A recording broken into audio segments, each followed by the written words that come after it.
नमस्कार. आपल्या सगळ्यांचे सोशल महाराष्ट्र न्यूज चॅनलमध्ये हार्दिक स्वागत. चला वळूया तर एका नवीन बातमीकडे. आजची बातमी. धुळे तालुक्यातील कापडणे ग्रामपंचायतीच्या उपसरपंचपदी युवा उद्योजक महेश पाटील यांची बिनविरोध निवड करण्यात आलेली आहे. यावेळी सर्व ग्रामपंचायत सदस्यांच्या वतीने अभिनंदन करण्यात आले.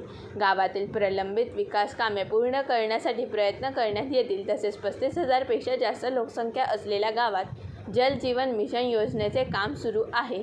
हे काम सर्व सदस्यांना विश्वासात घेऊन पूर्ण करण्याचे आश्वासन यावेळी नवनियुक्त उपसरपंच महेश पाटील यांनी केले आहे. मी महेश अरुण पाटील. आज उपसरपंचची निवड होती, त्याबद्दल बिनविरोध निवड झाली. त्याबद्दल मी या सर्वांचे ऋणी आणि आभारी आहे.